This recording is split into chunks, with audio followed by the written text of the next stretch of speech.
Thanks for tuning in to this episode of the Gaming Stooges Talks podcast. We are the Gaming Stooges. I'm Jack. You can call me Cloud. And I'm Landon. We hope you enjoyed today's discussion, and if you do, please consider subscribing to our YouTube channel, following us on Twitch, or joining our Discord. Let's get on with the show.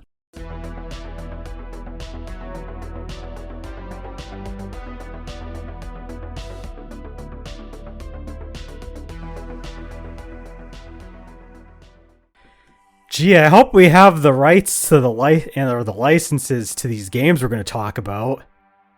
When do we ever have the rights to anything? Damn, you're This is right. Gaming Stooges. Welcome to the newest Gaming Stooges podcast, where we're going to talk about licensed games, which has quite a connotation. Yup. Let's first start by defining what a licensed game is, because there's a couple different directions we can actually go in this. A licensed game is a game that is based on an existing property that is not a game, usually a book or movie or an anime, manga, what have you. Could even be like a board game, like a Monopoly, Uno, that then they do like a video game based on that. It just can't be a video game and then it's made into a video game after. But there's also, you could also make the argument that a game is a licensed game if it is a game filled with licensed content, even if like the actual game itself, like the concept is not licensed. Like a lot of rhythm games fall under this, where like they used a ton of licensed music because that is the core of the game. But like the concept of Elite Beat Agents or Guitar Hero or Rock Band are not technically licensed themselves, but they're still licensed games because they're filled with licensed music. I would say more that they're like games that just happen to have licensed products. Exactly. So I think we can talk about both today on the podcast. I don't think we need to like exclude either or. Like we can just talk about all this stuff in general. But there's been one series that I don't know. What do you guys remember what the first exposure to like any licensed game has been for you? Oh, that's a good question. Because I'm trying to think, like, I know it has to be like a Super Nintendo or Genesis game. Because I did not play any NES games that were like licensed games. That's all much I remember. Do professional sports leagues count as licensing in video games? Did they actually pay for the licensings of the players? Yeah, because if it's like, because I mean, they used to do it where like they made like characters with their likeness, and they just used the property of like the sports like league. But that I wouldn't call that licensed game, like games using a license. But I guess that's kind of similar. But like stuff Madden, like Madden, I would probably say Madden is a licensed game because you have to license all of the players. What about backyard baseball? Is what I'm asking. Because there are actual, technically not like the real life versions of these players, but like kid versions of these real life players. I would say real teams. The games where they use like actual like caricatures of actual players, you could argue that's kind of not. I wouldn't say it's a licensed game, but it's a game with licensed stuff in it because you're using the name of the player. So like they kind of had to get like the permission to do that. That's a pretty good question. I think my first game, so I'm pretty sure it was the Lion King game for me. Maybe it was Goof Troop, but I'm pretty sure it was the Lion King game. And I played both the Genesis and the Super Nintendo versions. The game's hard. I think outside of the backyard baseball example, once again, I don't remember what the actual title of the game is, but one of the first 3 GBA games I ever owned was like a Lego kart racer. Okay, yeah, I don't... If it's like based on like a... I mean, it's already based on Lego. That's... that's licensing in of itself, so... Yeah, I was going to say... probably there was like a pack of Lego PC games I got as a kid. It had Lego Racer, Lego Chess, Lego Creator. There's 2 others. They didn't matter. That definitely counts. It's interesting that 2 of the 3 of us Lego Island. Lego. Never played a Lego game before, I don't think. You haven't? No. Not Like I even, know like- there's I know there's a ton of Lego games out there. I've never touched any. Damn, they're really fun actually. Like they're like kids games, so they're really easy, but like they're fun like adventure games, especially when they're like just kind of humorous retellings of like films.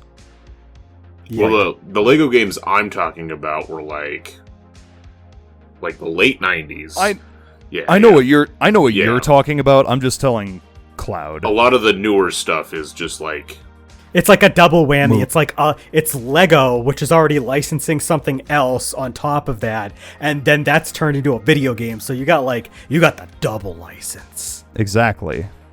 That's not even a licensed game. That's a super licensed game at that point. And I would definitely say the one that stuck with me the most is Lego Racer. Probably because that was... I mean, Lego Chess was fine, but it was chess. And then Lego Creator was fine, but it was like a bad Minecraft. True. One franchise that is like full of licensed games that I'm gonna try to avoid talking about on this podcast. I don't know about Landon. We've already talked about Dragon Ball games for 3.5 hours in a separate episode. Let's talk about them for 3.5 more. No, please God, no. So, Dragon Ball Z Attack of the Saiyans for the Nintendo DS. Hey, that is a really good game. I'll give you that. But no, there is a franchise though that I haven't really been able to talk about a decent amount on a podcast before, that has seen a lot of games, and I've played quite a lot of them. Star Wars. I'll tell you one thing. It's y'all move, y'all move, y'all move. I honestly thought you were talking about Kingdom Hearts for a second. No, so here's the thing. It is not a licensed game. It is a game with a lot of licensed content, but I am not going to talk about it on tonight's podcast. I wanted to talk about Yu-Gi-Oh! So Kingdom Hearts can get the fuck out of my house, because I'm talking about Yu-Gi-Oh! So Yu-Gi-Oh! Is very interesting. So like, Yu-Gi-Oh! As a manga didn't even have the card game originally. And like, it just kind of like was a one-off, and then it turned it into a card game. And while by the time we actually got the card game, the rules had finally been like padded out, because it took them 3 years to bring this over. But the video games we got were the games that didn't have all of these rules ready. So like, we had all these weird early like rules, but I mean, it's still all based off this thing. I mean, you had Forbidden Memories is a game that we Let's Played before. I like that game to this day. I don't remember it.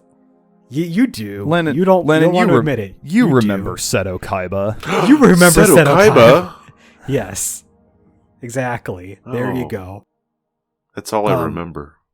I used to play the World Championship games on the DS. There was a couple.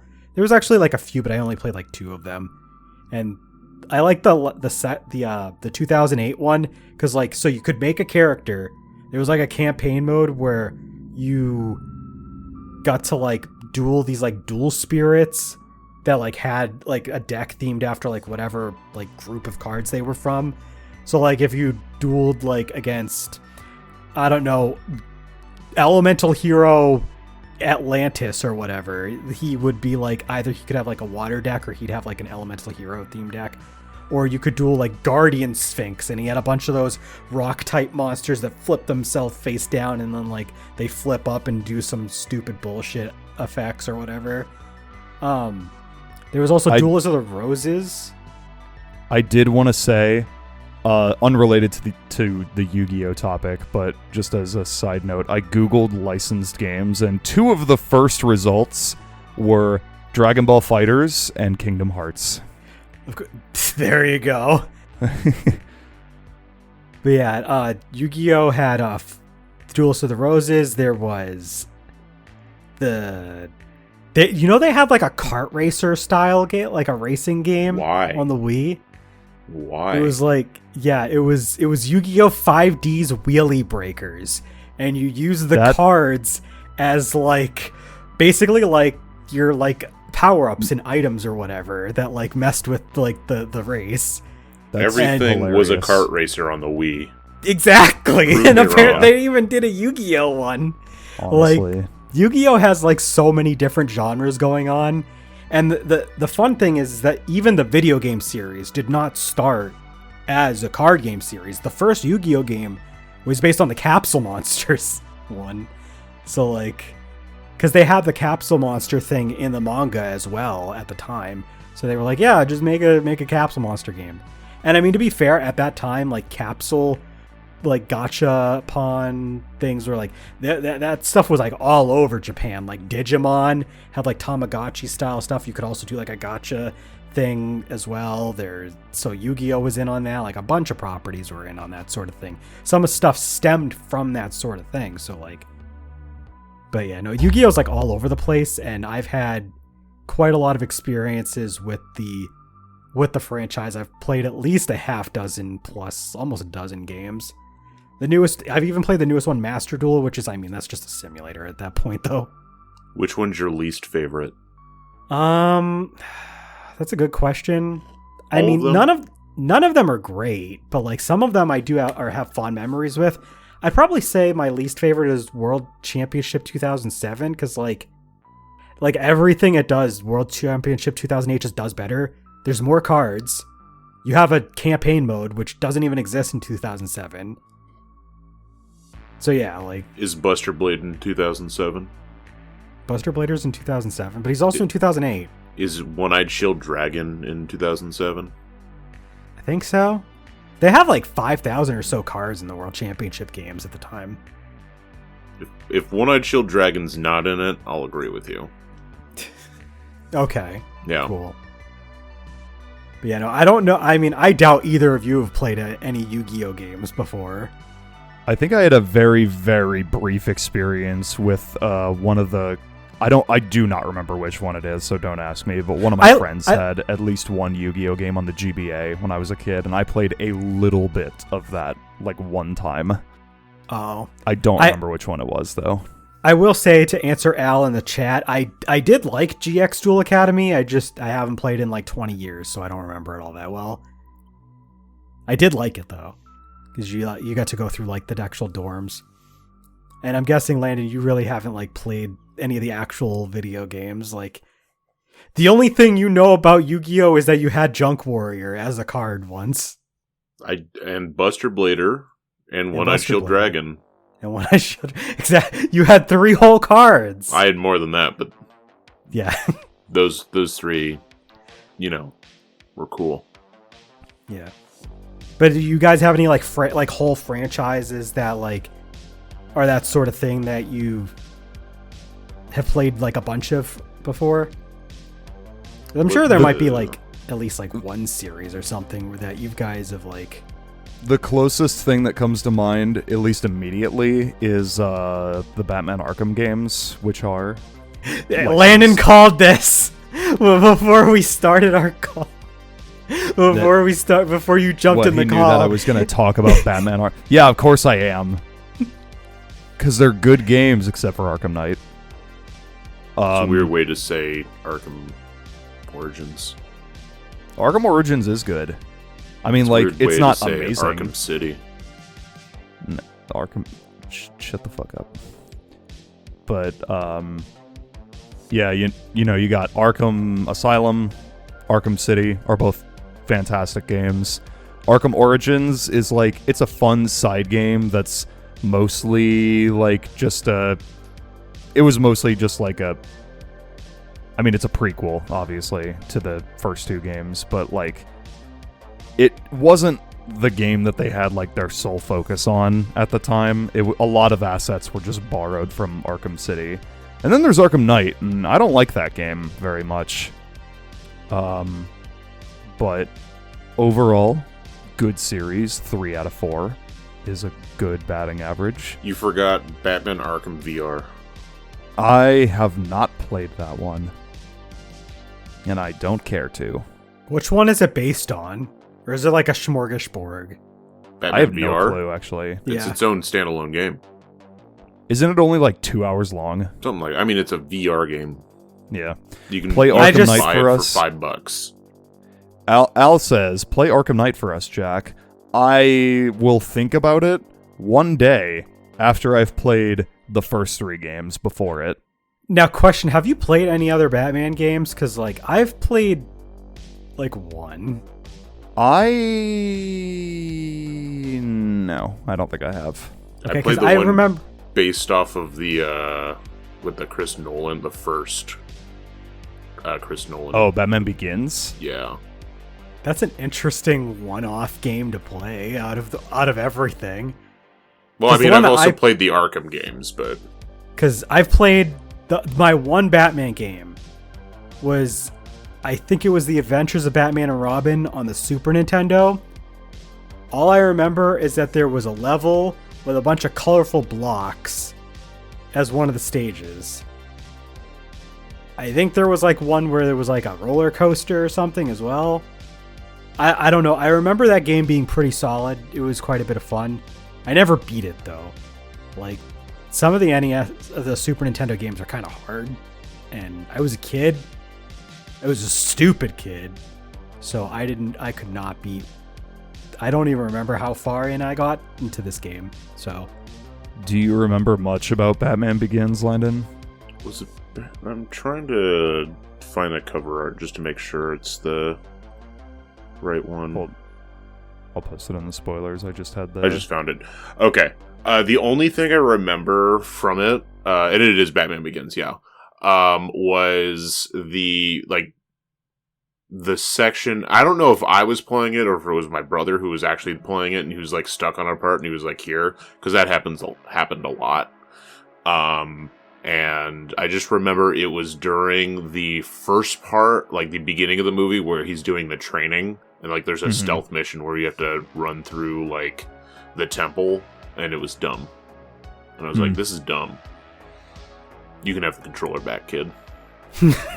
I said to a man that is 11 years older than me.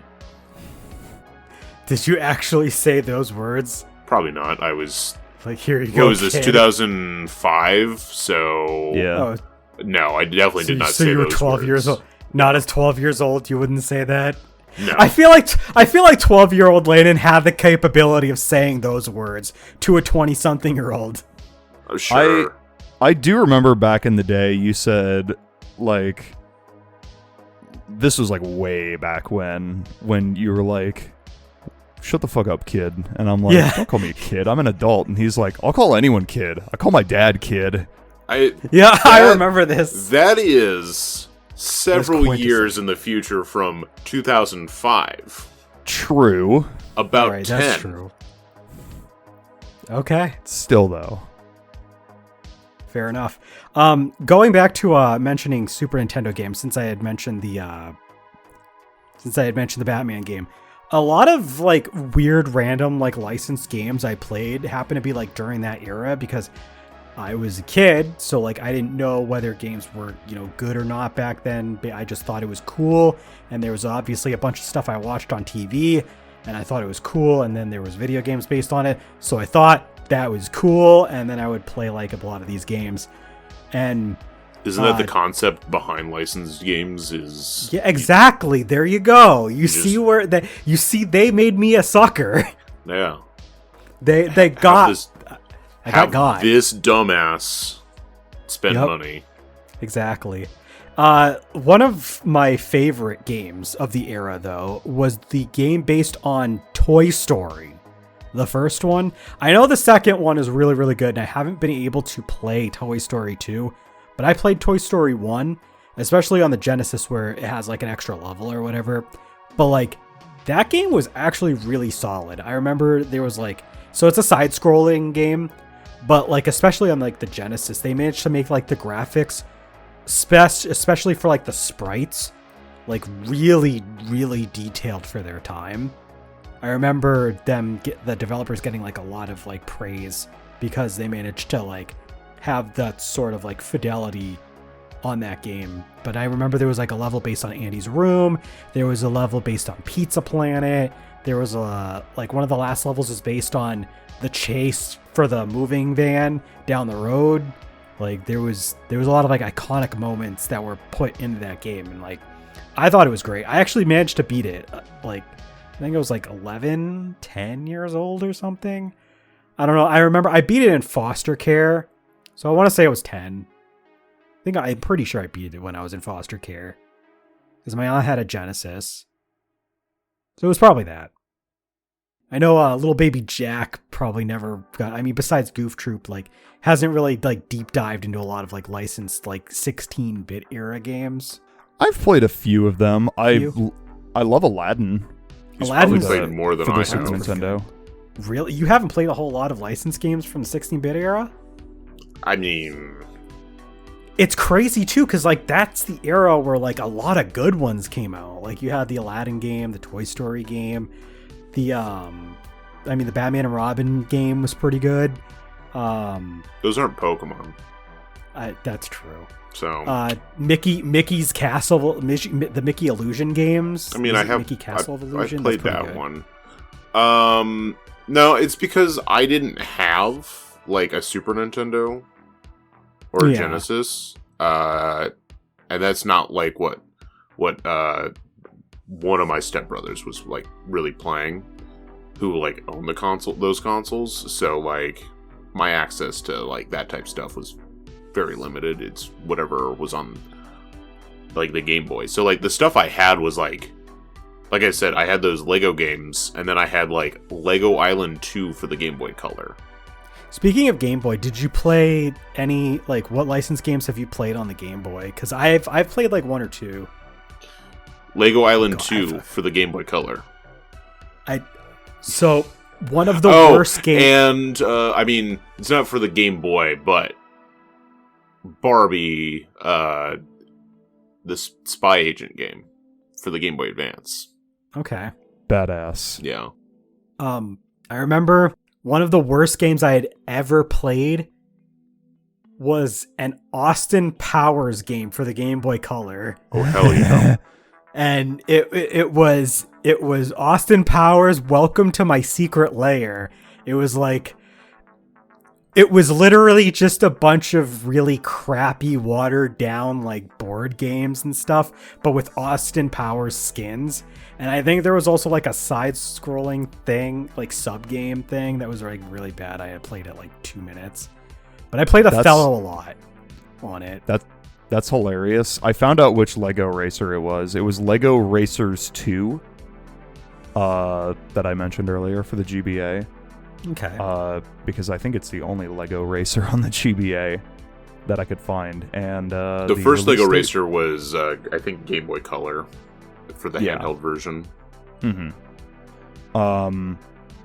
I haven't played it in fucking ages. I remember not liking it because it kind of played like ass. I mean, it's a GBA racing game, and then it's based on a licensed thing to boot. So like... Also predating fucking Super Circuit as well.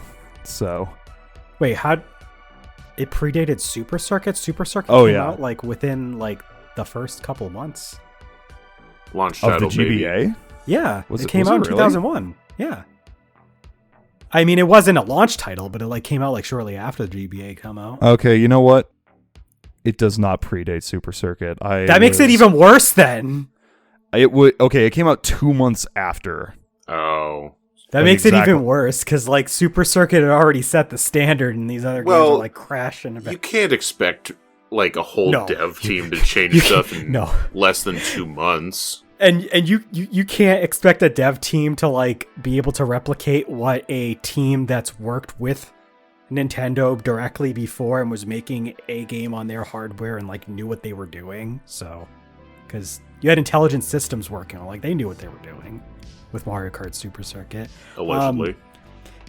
So Landon, you did not play this game then, but there is a Game Boy licensed game that I did play, and I think I talked about it like once before. There was a Smurfs game on the Game Boy that I played. You did talk about this before. A lot of, yes. I beat it once or twice. I'm sad. I have the cartridge for it, not the one that I had originally had as a kid, but I bought another version of it. But like I can't get it to work. Like I've tried cleaning the pins and everything, and I just can't get it to run. So unfortunately, I can't play that actual cartridge. But Boo.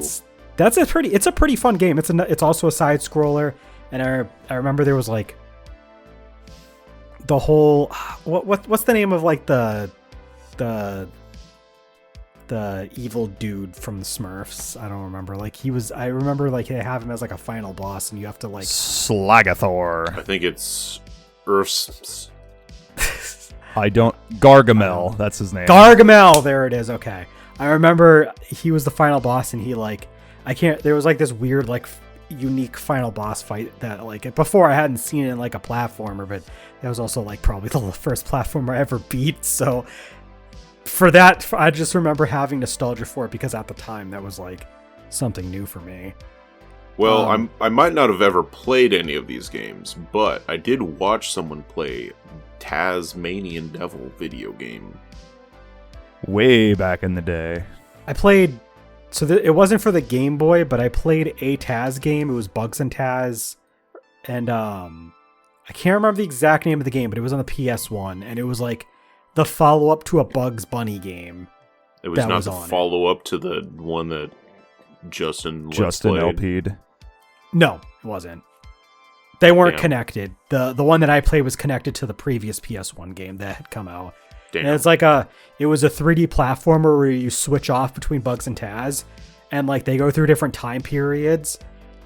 So like I want to say it was like Bugs and Taz Lost in Time or something like that. I remember it being quite a bit of fun. I mean, it was kind of just, your bog standard 3D platformer, but like there was nothing inherently wrong with it. It was cool being able to switch between Bugs and Taz. The game played well enough, and it was cool. Like I remember going to like, I think the second, I don't know, remember if it's the first or the second world, but like I just remember spending a lot of time in the world that was based on the Aztecs. So I mean, it was interesting. Here's a game that I am pretty sure neither of you two have played that I have shout out, and by shout out I mean shout out to the Aragon video game. The Aragon video game? Aragon, released in 2006. It is it's like an action like hack and slash type game similar to God of War. It is dog shit. I bet. Have I ever talked to you guys about my relationship with Aragon? No, I don't think so. The film, the book, or the game? Yes. So I read through the first book as a kid, and I was like, hell yeah. I like really got into it, and I think I started reading the second book. The movie came out, and I don't know why. I never went. My family went, and I was sick. And then I heard them say, this movie's dog shit. And I was like, you got it, dude. You got it, dude. I've never watched Still the never movie. seen it? No. That's fucking...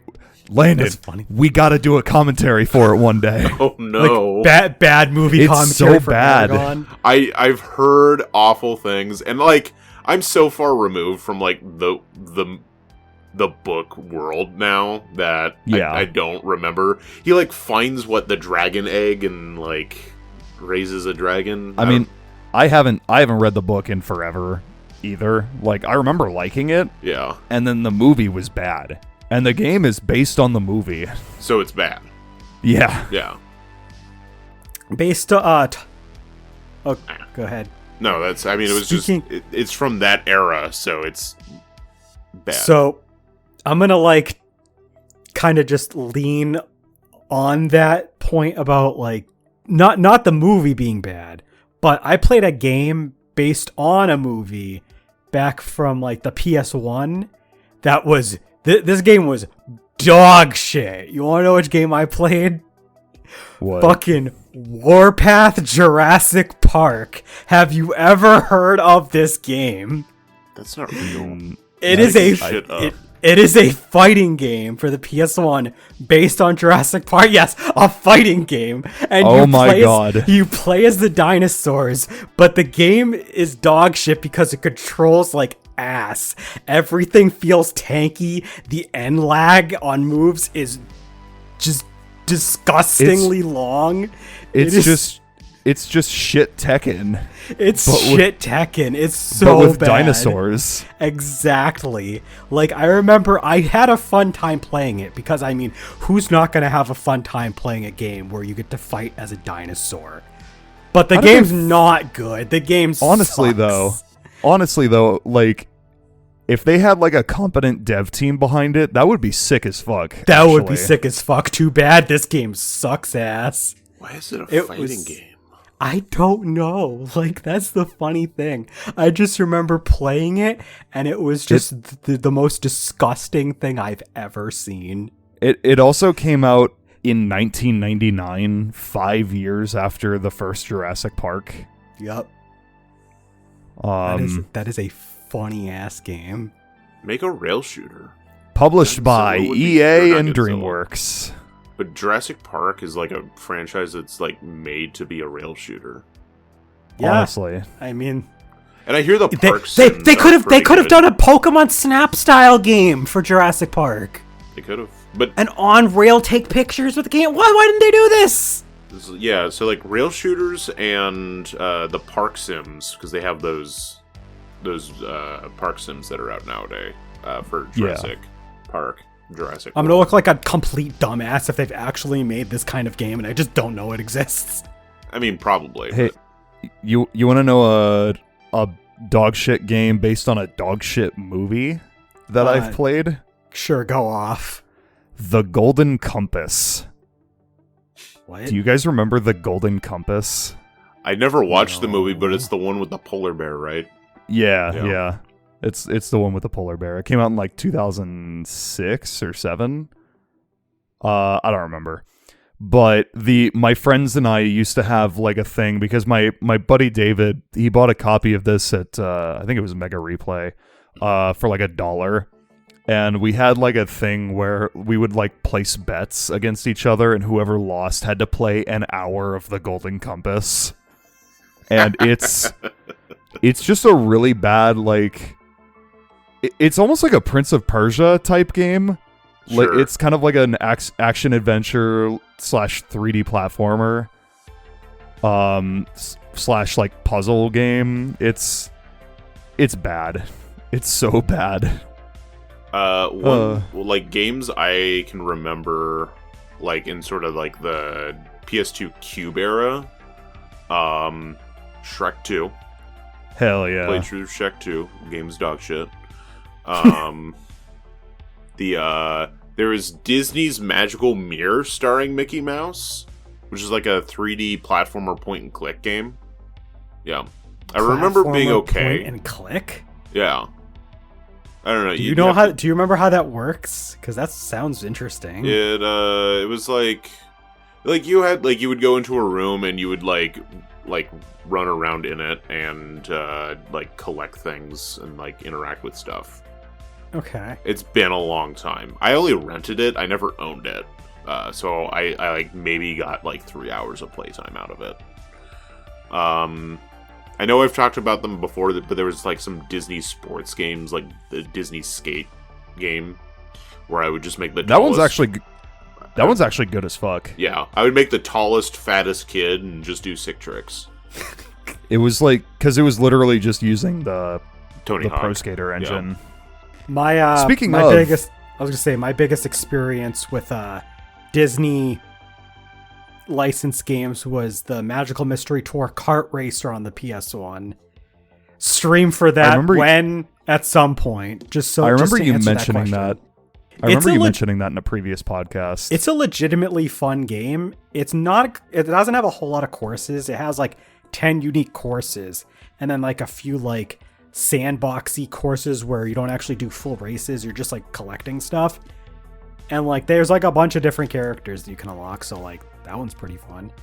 I'm pretty sure you were about to talk about Tony Hawk though, right? I was about to ask if that qualified as a licensed game because all of the playable like outside of like shit like Eric Sparrow, like almost every playable character in Tony Hawk is a real life skater, or in some cases superheroes, because you have like Spider-Man and Iron Man and So here's my question. Yeah, Here's my superhero question. Gene Simmons.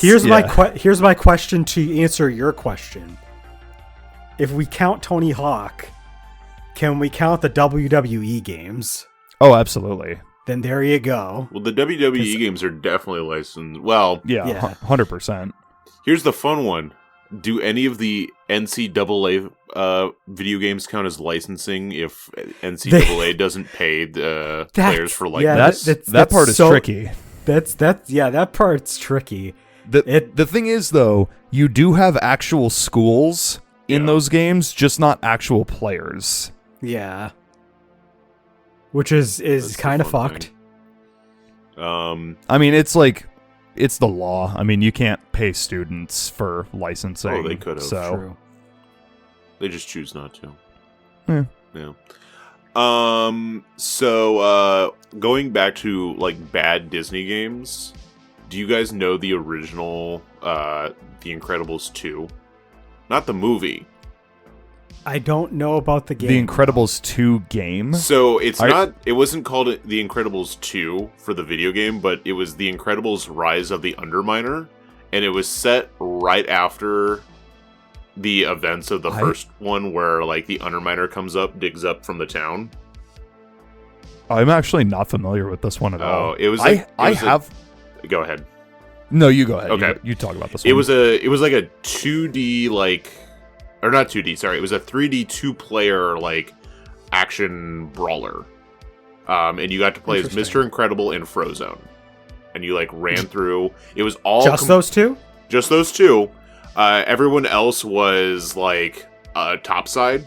Like those two get like thrown underground, and everyone else is like topside. Okay. And it was supposed to like just follow the events of the ending of The Incredibles, and then it was completely retconned and like thrown away because it was not great. That's weird. Yeah. I will say I have played the original Incredibles game. It's been a very long time. The only level I remember from it is the one where you play as Dash and you have to like make it to school on time, and it's basically just like the fucking like, what the fuck do you call those sections in Sonic 06 where the Mach Speed sections? Yeah, Mach Speed. Yeah. It's literally just that. There was that, and then there was one where it was Dash and Violet. So Violet was doing like the force field, and Dash was running over water, and like just like Sonic 06. Just like Sonic 06. That game was not good either.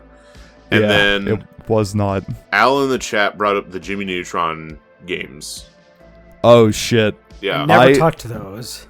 There was this is lost media. My friends and I did like a Let's Play of Jimmy Neutron Jet Fusion for the GameCube. It was hilarious, but unfortunately the footage got corrupted, so it never saw the light of day. But that game is bad. I still own it. It's still sitting around somewhere. I don't even have a case for it. It's just a loose disc, but it still works somehow.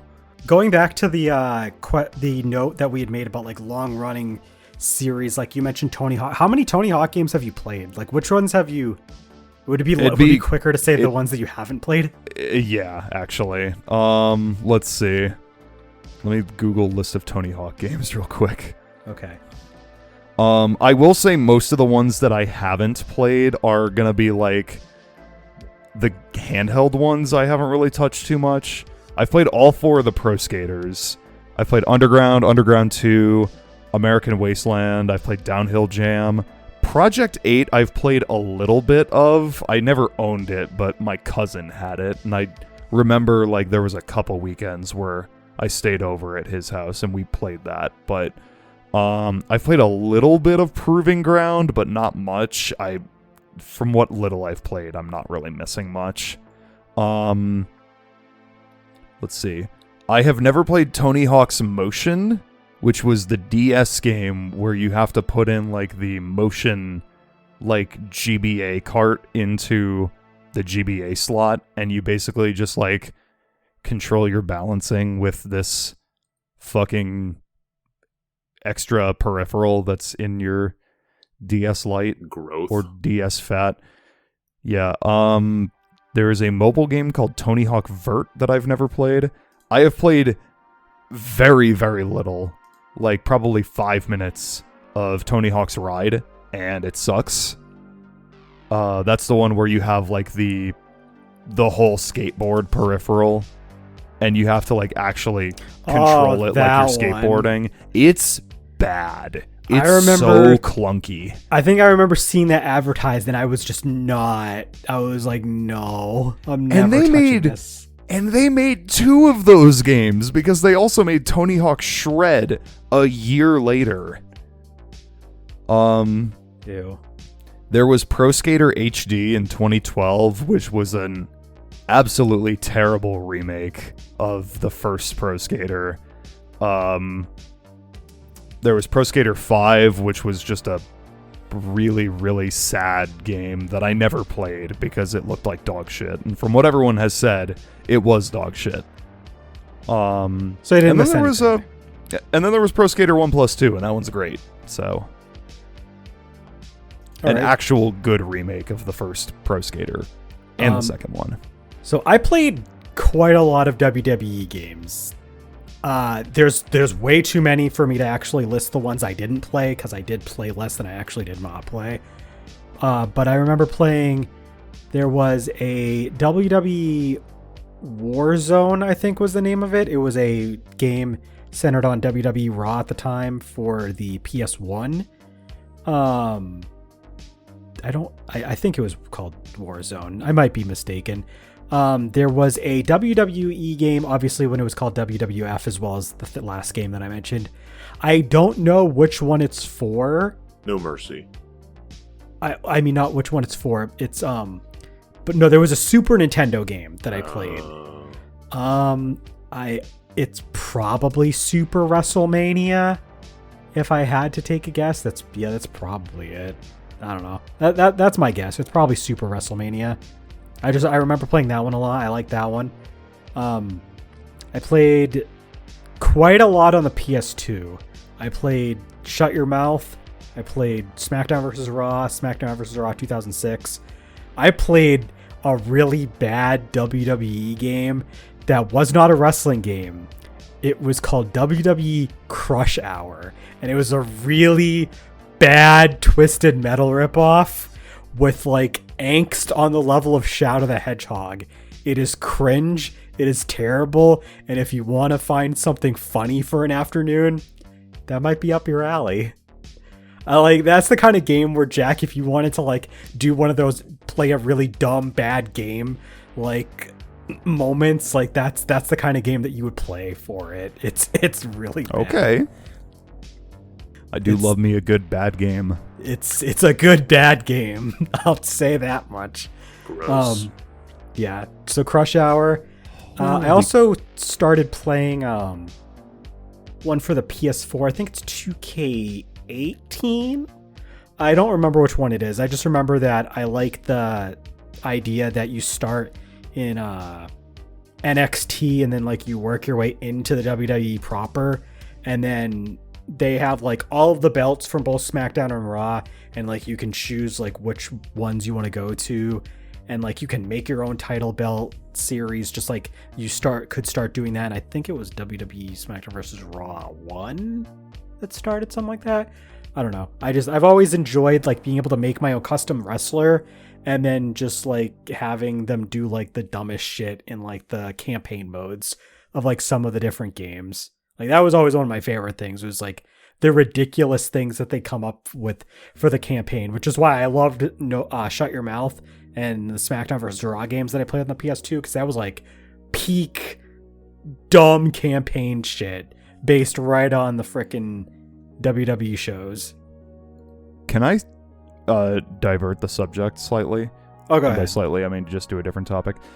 Just because I was scrolling through the list of on Wikipedia, the list of licensed games based on films. Guess how many Top Gun games there are? 17. 12. Cloud, you were very close. It is 13. Wow. There are 13 Top Gun games. That's more than I was thinking that there would be. When I guessed 12, I guessed more than I actually thought there would be. Like you said Top Gun, I'm like, that's probably like 4 or 5 or 6, right? It's 13. And then when you said guess, I was like, ooh, there's a lot more than I'm thinking. There's Top Gun in 1986. Another game called Top Gun released 1 year later by Konami. The first one was by Ocean Software. Top Gun The Second Mission, Top Gun Danger Zone, Top Gun Fire at Will, Top Gun Guts and Glory, Top Gun Hornet's Nest. These all came out in the 90s, by the way. All of those, anyway. Top Gun was a pretty big deal back in the 90s. It came out in like 85, though. But it was a big deal in the 90s. Fucking weird. And then in 2006, 2007, and 2010, there were 3 games, all just called Top Gun. Which is hilarious. And there's even more that I didn't name, but like that's hilarious to me. Landon, how many Godzilla games have you played? Like, I just thought of that now. I was like, wait a minute. We gotta talk about Godzilla, right? 3 or 4. I really haven't played that many because the number of Godzilla games that have actually come out stateside is there's not smaller. nearly that many, right? But obviously, shoutouts to your boy, Godzilla Destroy All Monsters Melee for the Cube. Okay. Classic. I did recently buy Godzilla Unleashed Double Smash for the DS. I haven't got a chance to try it, but I do want to play that. I would say the big one that I spent a lot of hours on was the Godzilla game from 2016, the PS4 one. That is no longer available and is like $300 to purchase because that's expensive. Yeah, it's collectors. It is. Am I right? An awful game. By that I mean it's not good. It's not like dog shit. It's just bad. Yeah, it's but it like gets the character models down really well. So like, because like all of like something right. Godzilla and like all of the monsters that you play as, all of those models look fantastic. The rest of the game looks like garbage, hot poopy doo doo. Yeah, it looks like a PS like really early PS2 like cityscapes. Interesting. Yeah, it's funny. But I mean, yeah, there's some really good, like Destroy All Monsters Melee is like really good. All right. Going back to you, Jack, I'm guessing you had like other movie tie-in games that you were thinking about? Besides Top Gun. I've never played any of those Top Gun games, by the way. I was just looking, and I had a feeling. I was like, "There's no way you played any of these." No, not even. Well, technically, Scott Pilgrim versus the World, the game, is technically based on the movie, which is based on the comics. It'd be a licensed game either way. Yeah. Although I'd say, like, aesthetically, it borrows more from the comics than it does. Oh yeah, movie. Oh for sure. Like it looks like it's a pixelated version jumping right out of the comics. But it was released like in tandem with the movie, so yeah. And that's a good game. That's a real good game. We streamed that one. Go watch the VODs.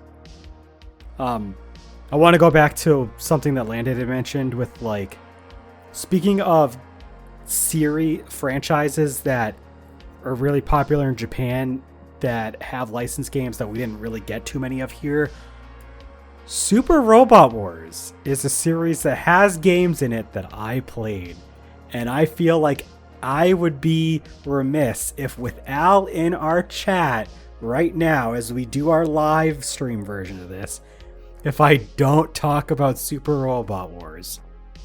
If you guys don't know what Super Robot Wars is, it is a strategy RPG series where you essentially have just a ton of different like mecha anime represented with characters and like the different the different mechs and stuff throughout the series. They might not pull everything. They might just pull like a select few from like each thing.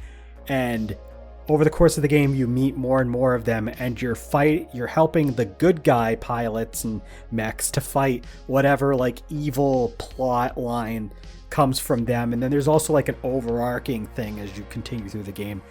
Usually you are playing an OC that they created for that specific game, but you'll get to like encounter, depending on the game, all sorts of like famous mecha characters and units. It's insane. There's like a bunch of cool, like, you can upgrade your units with points that you get across the fights. All of them have like different skills and stuff. Obviously, like, you have different actions that might be more effective on certain units than not, and it's a really solid series gameplay wise. And like, if you like mecha anime at all, even if you don't know all the different mecha anime that they cover, I think the Super Robot Wars games are pretty solid. I have to get back and play some more of the ones that I own one that I like got up partway in because I was streaming it that I have to get back to. I played one on the PSP, and it's split into 2 games, and I got like halfway into the second half, but then the computer I was playing it on crashed, so I haven't been able to play it since. But there's some pretty good games, and I like that they have like representation from like Gurren Lagann, Neon Genesis Evangelion. You got Gundam in there. You've got some classics like Mazinger Z and Getter Robo, and just a lot of cool stuff, to be honest. Badass. Al says he likes that I beat the one that had 0 plot translation. Hell yeah. I remember going through that game because like the PSP one, there was no translation patch. I don't know if they made a translation patch since, but at the time there wasn't one, and I like skipped through the whole story, didn't know anything going on. You were just like, big robots, swing it. Yeah! Weapon. Big robots, big lasers, swing weapon, exactly. Hell yeah.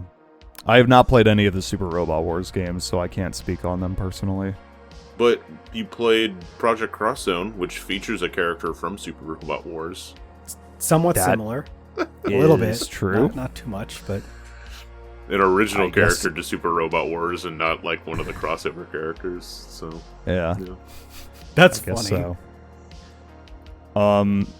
I just love, like, scrolling through this list is honestly really entertaining because you find some shit that I had no idea existed. Like, here we have, so in 1985, there was a musical, only released in the UK. Oh, wait, no, it was released in the US as well. Starring Paul McCartney called Give My Regards to Broad Street. And there was a video game based off of it, released in 1985 for the Commodore 64 and the ZX Spectrum. Why? What the fuck? I have no fucking clue, but that's hilarious. Why do these exist? That's weird. I don't even know what kind of game it is. It's just like a footnote on the like the Wikipedia page for the film. I'm glad Paul McCartney is a footnote now. Yeah. Oh, speaking of Paul McCartnney, though, Beatles Rock Band, does that qualify? It uses Beatles music. I would say that's a license. Beatles music, real Beatles. Now I mentioned this near the beginning. Even if like the game's concept itself is not licensed, if it heavily relies on licensed content, I'd say it counts. We can talk about stuff like that. I would say Guitar Hero or Rock Band Beatles is the licensed for, like, any of those. It's the most. It's the most because it's licensed. Literally the band. It's not that, even just like random characters. It's that Guitar Hero Metallica, Guitar Hero Aerosmith, Guitar Hero or Green Day Rock Band. Yeah. Lego Rock Band. Lego. Yep. There you go. There you go. So those are the mystical double licensed games. I think Lego Rock Band actually may be the most licensed game out of all of them, because in that game you also have like Lego versions of like Freddie Mercury and shit like that. Oh god. So that's about as licensed as it gets. That's like several layers of licensing. It's pretty great. And even not just that, but like in some games you have like real artists just as like playable or like not technically playable characters in some instances, but like they appear in the game. You have like Tom Morello and Slash in Guitar Hero 3. You have Ozzy and Kurt Cobain in Guitar Hero World Tour. Shit like that. And, you know, What don't need to... What are your favorite out of like those like games, like the Guitar Hero and Rock Band games? Oh, because just they in are general? because they are like very adjacent to each other.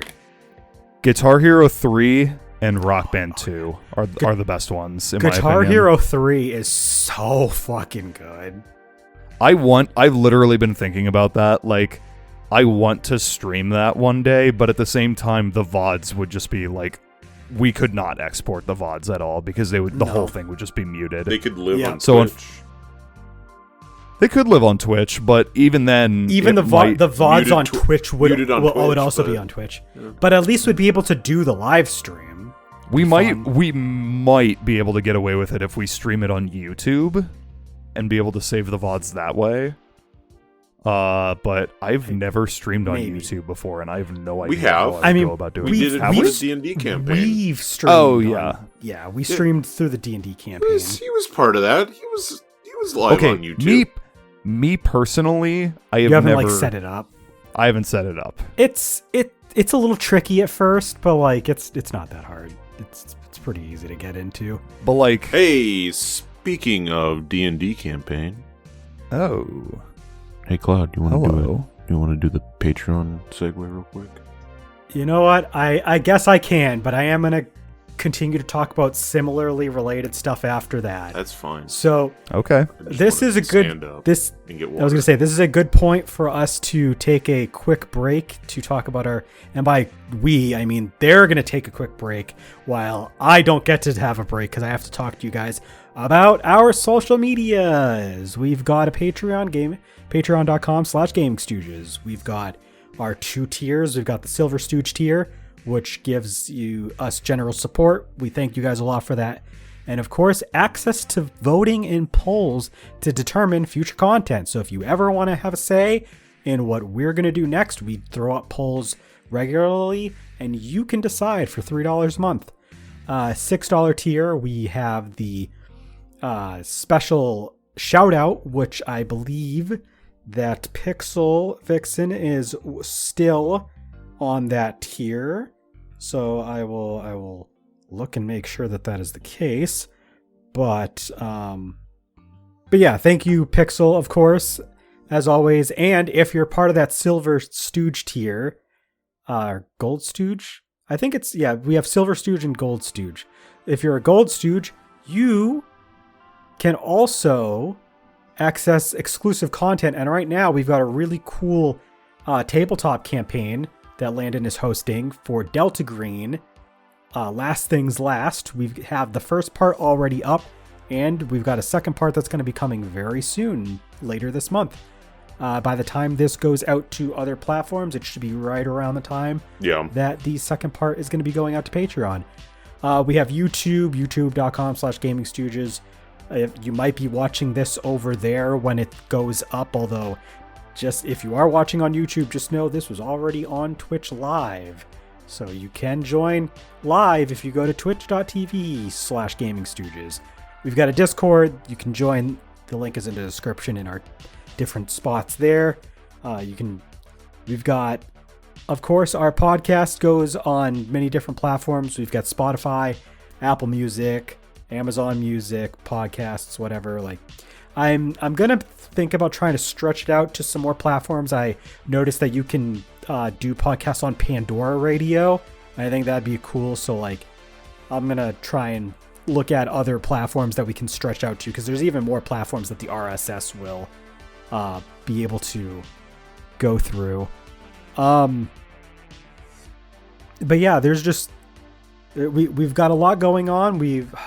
Landon, what are we doing currently on Twitch? We are finishing up Apollo Justice. That's be happening tomorrow as of the streaming of this, and we will be starting Crystallis and Banjo-Kazooie. Banjo-Kazooie, which were both voted on by patrons. you, the patrons. And quick update on the figure box, because Al brought it up. It's only the plastic right here that's all like messed up. The glare makes it look like There's inside more. is like, but that's like the inside plastic. It's just this is a little warped. But he's fine. Whoever's in here. You're not allowed to know who's in here. No? No. It's a spoiler.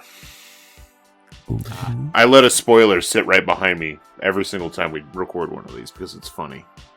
It is. That's pretty clever. I won't lie. Yeah. What's the chicken spoiling? Or is that just the chicken? That's just a chicken. That's the podcast chicken. Oh, okay. Yeah. The No one can podcast see it chicken. now because you cut, Oh yeah, true. but there is a chicken here. There The is a podcast chicken just lives there Yeah. forever. Yeah. It does. So does the sun.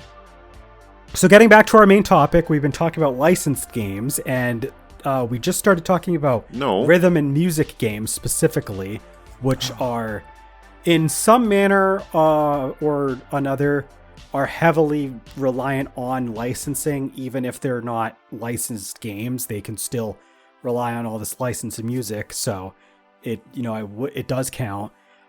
Is this the part where you talk about Super Beat Sonic? No. Yes. Actually, I know. This is the part where I talk about Super making Beat a joke. Sonic and you can. and You can. Tillamook medium cheddar snack pack cheese. No, this is actually the part where I managed to talk for an extended period of time about Hatsune Miku Project Diva, because that is a rhythm game series that is based on a voice sound bank series of products that Krypton Future Media sells. You buy this like voice bank, and then like you can use the synthesizer to like make, a lot of people make music. That's what it's usually used for. You don't specifically have to use it for that, but that's what the vast majority of people do. So there is a rhythm game series based on this whole product line and the characters. I thought And Project Diva I've F was included- based off of the future president of the United States of America.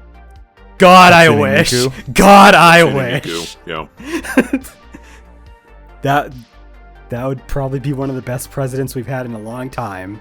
So, but yes, I have been playing a lot of Hatsune Miku games. I've actually collected several of the PSP titles. They're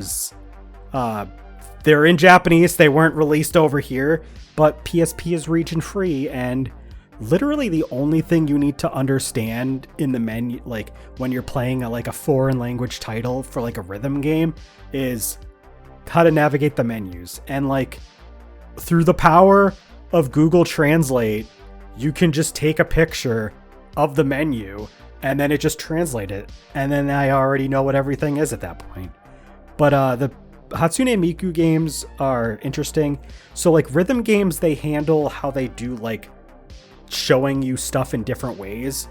So how Hatsune Miku does it is that since it's primarily a PlayStation series, you'll have like the icons for like circle, X, triangle, square like pop up all over parts of the screen, and then the shapes actually start flying towards those icons, and the icons have like a little timer that's like going around like a little clock hand. So you match up the stuff as it's going along, and there's usually, not always, but there is usually a PV associated. So it's kind of like as you play the notes, you're like part of that story of the PV. Like it's usually a music video. Like I said, not always. Like a couple of the early games and like the most recent one, they have like some just like anime style music video that's just like flashing images and stuff. And like in the first game, they just used still fan art and just like PowerPoint presentation rotated between images for a few songs.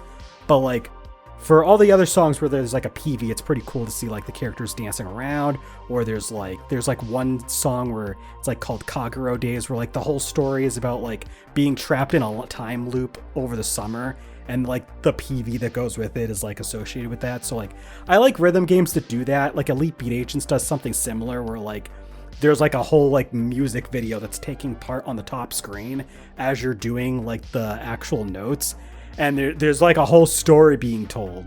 And I love when rhythm games do that, like just have some like wacky shit going on while you're playing the song that's like accompanying it. So like I played a fair share of rhythm games, and like a lot of my favorites have that sort of thing going on for them. I've also played Taiko no Tetsujin. I don't know if you guys have played any of the Taiko games. I enjoy them. I mean, they're very simple. They follow more along the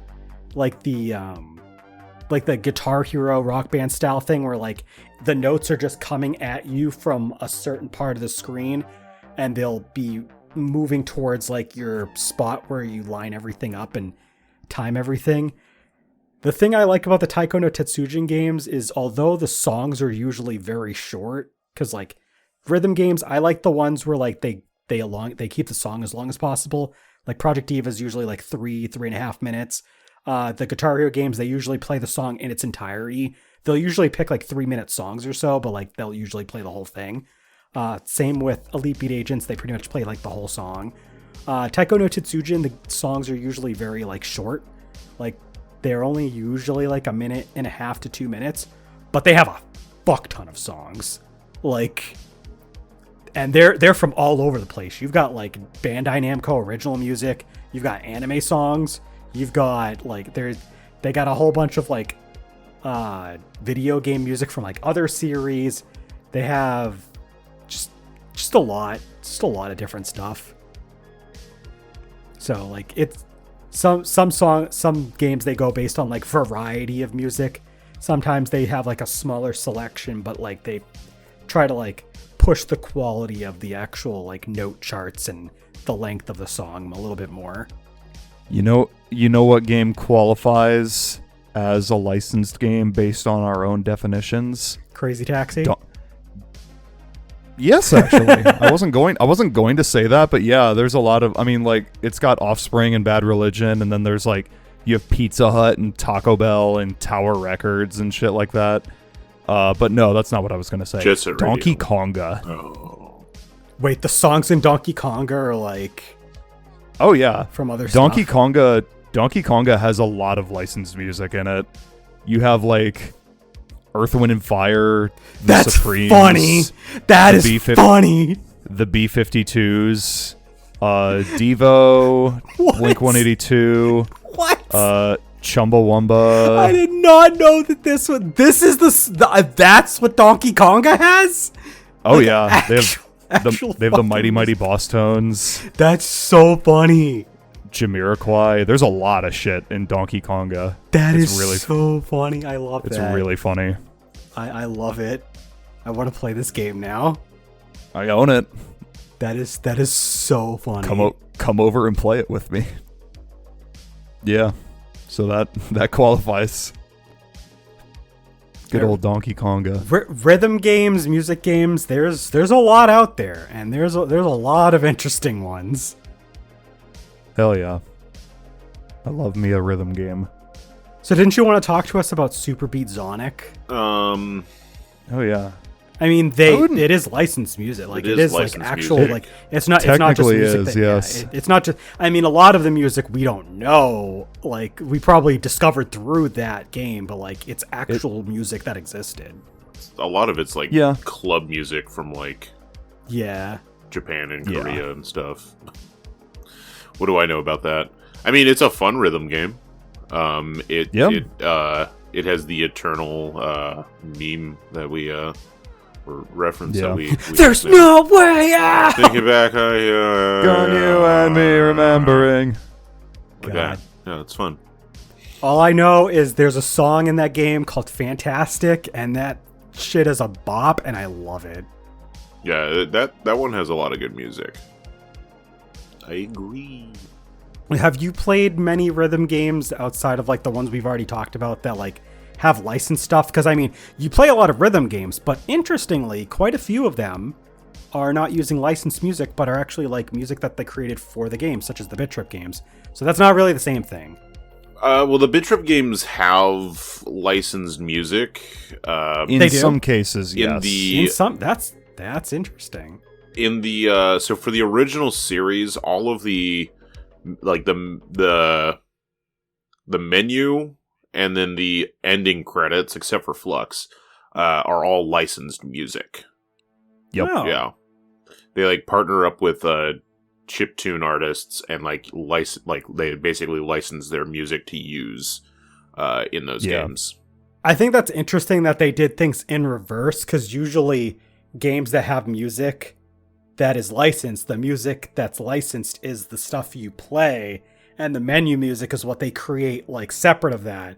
But for Bit Trip, it's like it's the other way around. Very interesting. Yeah. So, but yeah, was there any other rhythm games while we're still on the subject? Rhythm games, not that I can think of. Okay. Off the top of my head, I wouldn't say it qualifies as a licensed game, but technically Audio Surf, you can just add whatever song you want to that, and it will like create a track for you based on whatever song it is. Like, as long as you have like the file on your computer, you can like select it, and it will like generate a track for you to ride on and play. But they didn't pay for the licensing to be able to use those files.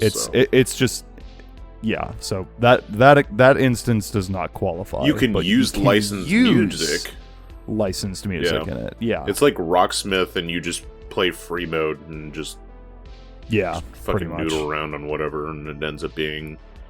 I'll just say, that reminds me of like people that like put a shit ton of different songs into Osu. Like, that game has like so many fucking songs that like fans just throw into the game. You know what? We haven't talked about it yet because none of us play it. Oh jeez. Fortnite. But the reason I thought of it is specifically because of Fortnite Festival, which does actually have like a selection of licensed music to play. Well, it's a good thing none of us played it, so we don't have to talk about it. Anyway, I remember playing a lot of the TMNT game from 2003 as a kid with my brother. Let's move back on to beat 'em ups, because we talked about Scott Pilgrim, and Was that the GameCube? Yeah, it was GameCube one? PS2. It was based off of like that era's animated series. Mm-hmm. I remember it being very mediocre and very hard, because we got stuck on it was like the junkyard boss. It might have been like the first major boss in the game. We are literally talking about TMNT games right now, Katie. Your timing could not honestly be better. Yeah. Lennon literally just brought up a TMNT game. I'm not talking about one that's good, like Turtles in Time. No, we're talking about it. But we're talking about a shit one. Yeah, we're talking about a pretty mid one. So yeah, that one sticks out a lot to me, because that was like the era of Turtles like I grew up on, and like I like my brother and I played it and we had fun. But like I played through Turtles in Time and some of those other ones. And Jack and I have to play Shredder's Revenge, which I do have a copy of on my desk still somewhere. Right here, Jack. Just waiting for you. There it is. I bought that for him. Yep. We got to play it one day. I have played... The only Turtles game I've played is Turtles in Time, which is, that's a great one. Can't speak too much on the rest of the franchise, though. Yeah, I have the Cowabunga collection, and I played a little bit. By a little bit, I probably played through half of it, because it was the Game Boy Turtles game that was on that collection. Mm-hmm. And it was fun for what it was. But yeah. Okay, so I haven't played like really any TMNT games, but I have played a couple Power Rangers games. Ooh, Power Rangers. Yes. And so there's two that really stick out. There's one for the Game Boy Color, where you can pick one of the 5 Rangers, and they have like different stats. Like obviously, Red Ranger is like all arounder, just generally like decent at everything. This is Mighty Morphin. I want to say it was probably just Mighty Morphin for Game Boy Color.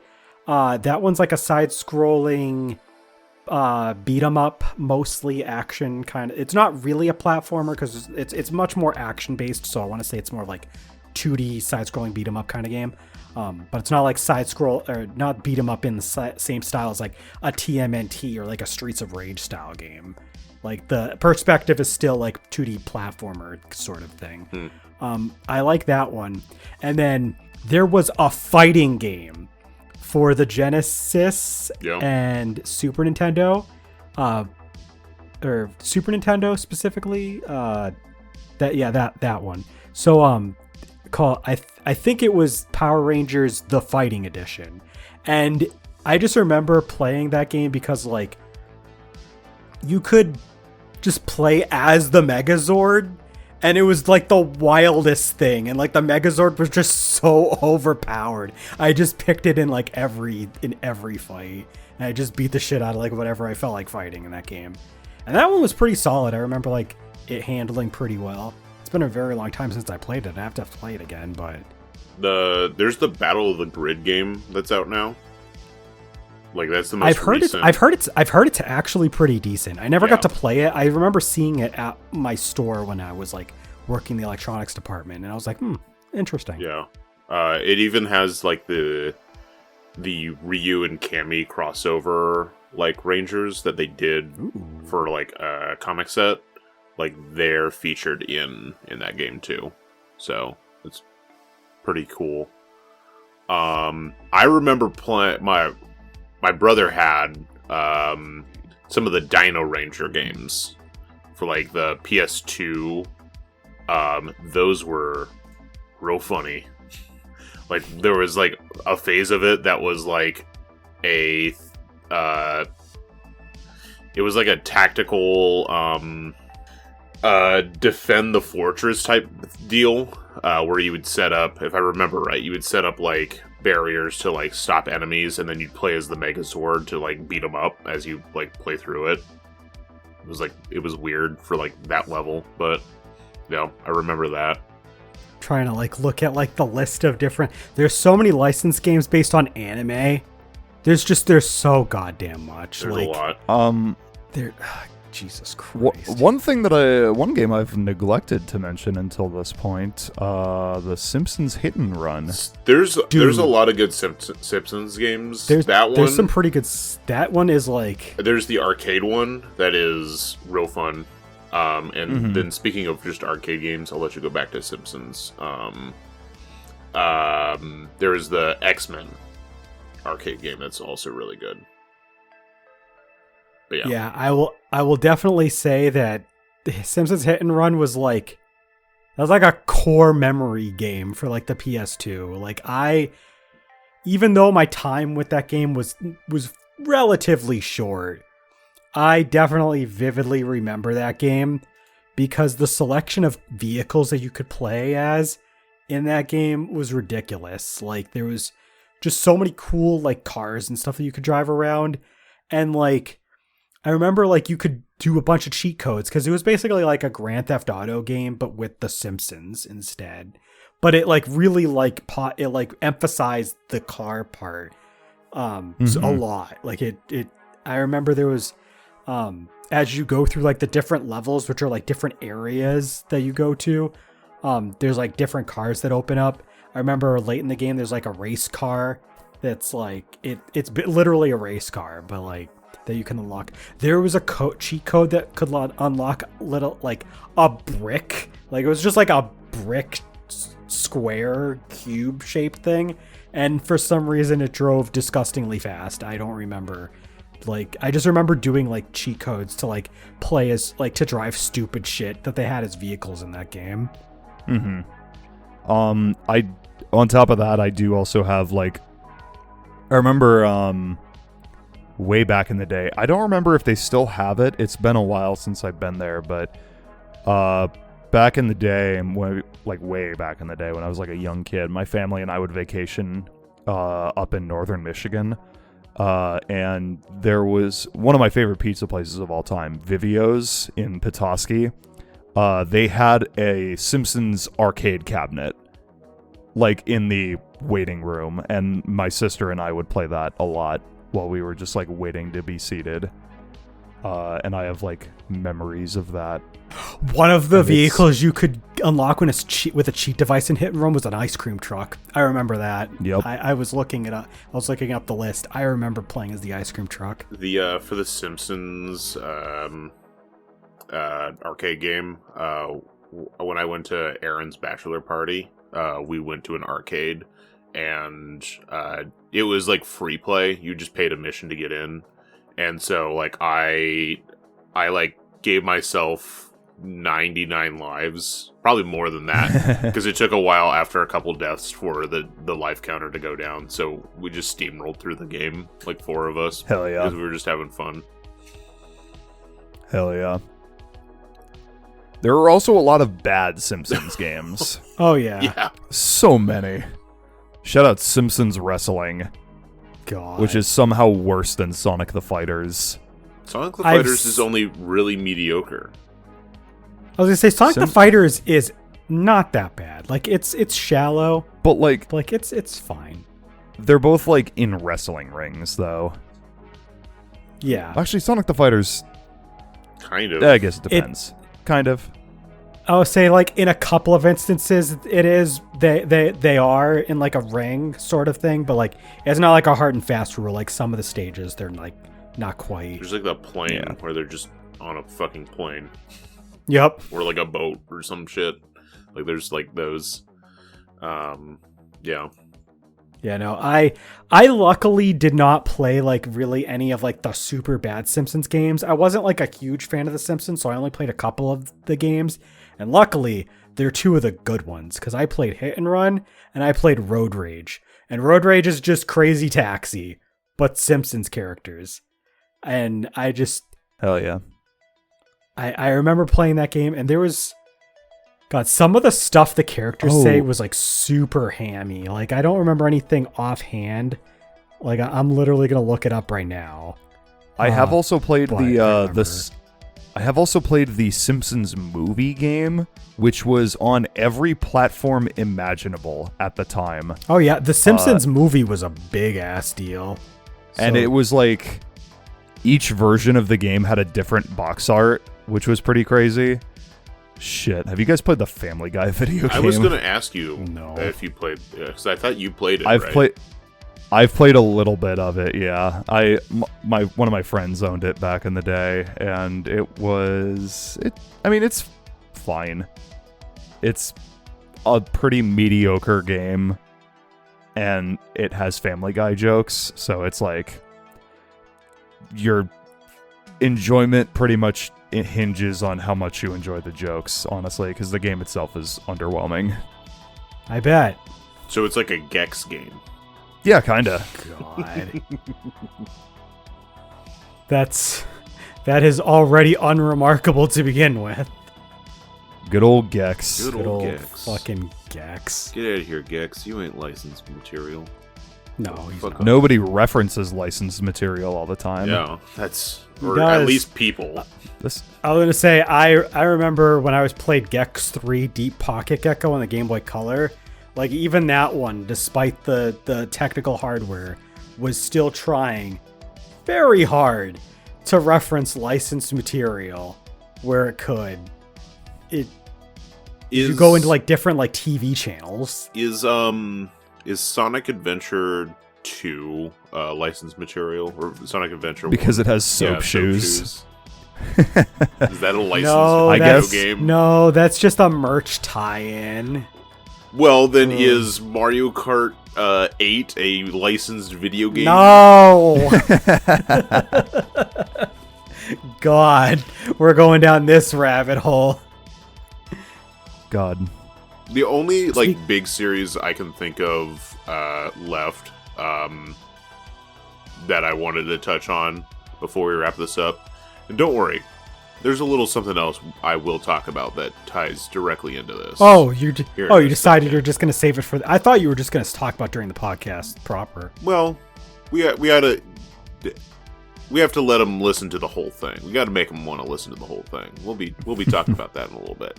Okay. The last series that I wanted to touch on was Star Wars, because there's a lot of Star Wars games.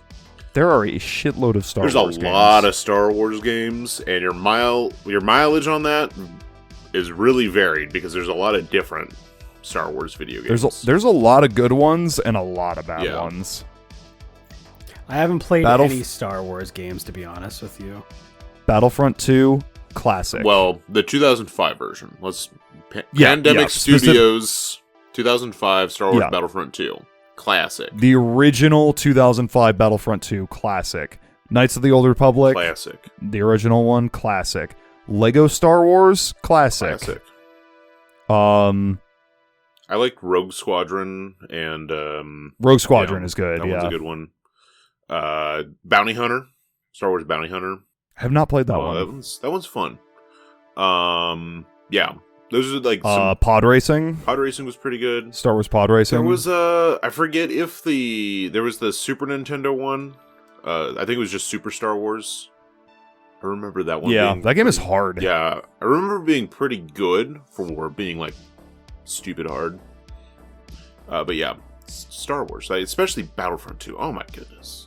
Oh yeah. Why do they fuck up the fucking like? How did they fuck up the port for that so badly? Oh. It's insane how much they fumbled the bag on that one. I'll just wait until they make it good. I mean, you can still buy the original Battlefront 2 on Steam. I own the original Battlefront 2 on Steam. I do too. We've played it together. We have played it together. We need to play it on stream together. True. Then we can just say, watch out for those wrist rockets. Watch out for those wrist rockets. Over and over again. Hell yeah. Yeah, I think that's pretty much the extent of my Star Wars exposure. That's fair. All right. I mean, as far as the Lego ones go, the one that I played the most easily was the first one, which was based on the prequel trilogy. Yeah. But like, probably. Okay, no, Battlefront 2 is also based on the prequel trilogy, but like, it's crazy just how good like the side content was to the prequel trilogy, because like the movies themselves, questionable. The games, really fucking good. There's a lot of really solid ones. There's a really not solid ones too, but there's a lot of solid ones. They're still looked upon fondly to this day. Okay. What were you gonna say, Cloud? I was gonna ask if Landon had anything else to add about like Star Wars games. No, that was it. All right. We pretty much touched on everything. So Landon is apparently saving this for like our after like wrap up section. So before we get to that, there's one last question I want to ask, and that would be if you had to like pick just a couple, like a small handful, like count on one hand, like licensed games that really define your gaming experience out of all of the ones that you played. Like, do you have like any specific ones you could like just kind of say like these ones definitely? Definitely Sandland for the PS5. There's a couple of big ones that we didn't talk about, like the PS2 Spider-Man games. We didn't talk about GoldenEye 007, but I mean, we talked about that during our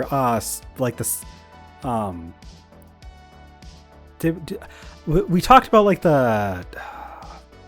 what podcast was it? I remember talking about GoldenEye 007 for it.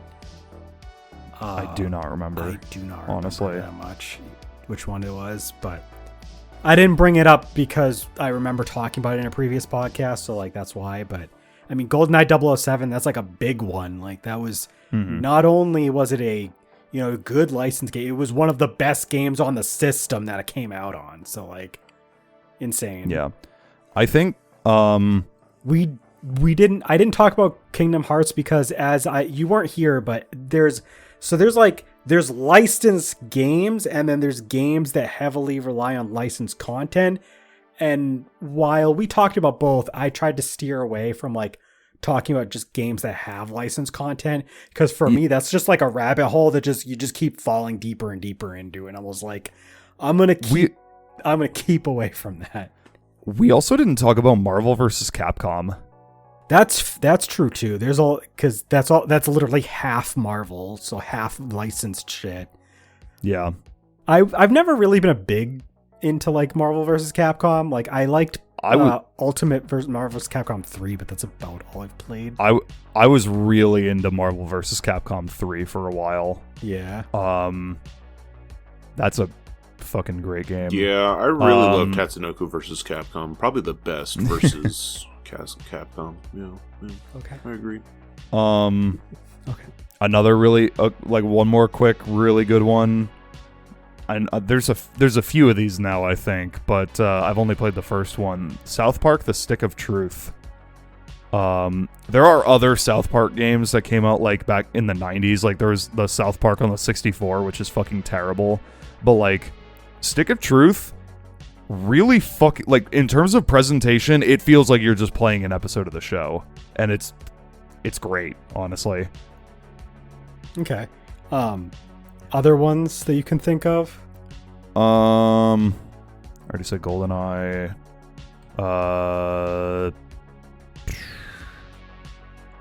DuckTales. Woohoo. We played The Walking Dead. That is true. And The Wolf Among Us. And The Wolf Among Us. Both For of the those channel. are licensed video games. R.I.P. Telltales.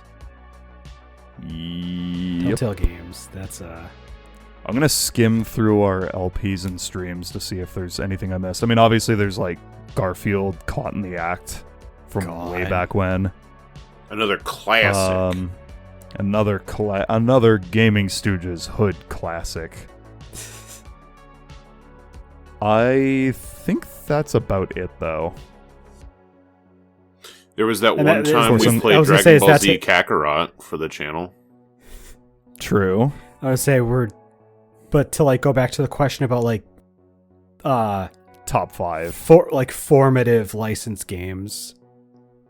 I'm gonna try and exclude Guitar Hero and Rock Band because those aren't technically. I mean, like we talked about them because they contain licensed. If you want, like but, pick like the one definitive one out of like all of those. well, the one I'd say I had the most experience with is definitely Rock Band 2. So I'll say that. Okay. Tony Hawk's Underground, if that counts. Kind of does, kind of doesn't. I mean, it has original characters, but it also has a lot of real life people in it as well. Let's see. Probably. This is tough. Do you want me to come back to you? Because I've got Goof Troop. Goof Troop is good. Probably Spider-Man 2 for the PS2. And fuck it, I'll say GoldenEye. All right, I definitely can basically just whittle mine down to, I would definitely say, even though I would say that the best one that I played is World Championship 2008, I still think Yu-Gi-Oh! Forbidden Memories is like quintessential game for me. Like I still play that game. So like Yu-Gi-Oh! Forbidden Memories for sure. The Lion King, just because like that was like the first major one that I played that was a licensed thing, and like it opened me up to the possibility that like, you know, video games can be based on stuff that already exists and still be fun. So I mean that has to be worth something. I would say WWE SmackDown vs. Raw 2006. That was like my favorite WWE game, and I played so much of that game. Like, I remember I took a custom character through both the Raw and SmackDown sides of the campaign multiple times. Like, I played a lot of that game. I don't want to say anything Dragon Ball related. We've already talked about Dragon Ball in a separate podcast. There's like 10 Dragon Ball games that I think are excellent, and like, even if you're not totally into Dragon Ball, you could still pick them up and play them. So like, just go watch the Dragon Ball podcast before I say anything on that point at all. Just say Dragon Ball Xenoverse 2. There it goes again. That's the most formative one, folks. It really is. Like, no, if I was like saying formative, probably Budokai 2. Like, that was a very big deal for me. Like, that was the Dragon Ball game that was like, wow, Dragon Ball games are fun. So like that'd be one. And then it's definitely, I would definitely say GoldenEye 007. Like, these are not my favorite licensed games. These are just like ones that like just really stuck with me over time. So like even 007 like not being like the best to control, like I've still wanted to like pick it up and play it at times. And like, I know some people, like a lot of people, like they say they don't care for it, but like I had no real complaints about the 2010 game on the Wii. I had a lot of fun with that version as well. So like, yeah, like GoldenEye 007 is probably a big one as well. So yeah, probably The Lion King, Yu-Gi-Oh! Forbidden Memories, GoldenEye 007, probably Dragon Ball Z Budokai 2, and WWE SmackDown vs. Raw 2006. Those are like the major ones for me. Most formative licensed games, you ask me. Lego Racers, Star Wars Battlefront 2, Lego Chess, Lego Creator, Lego Island 2, Lego Star Wars. Lego. A lot of Lego. I liked Lego as a child, so I did too. Yeah.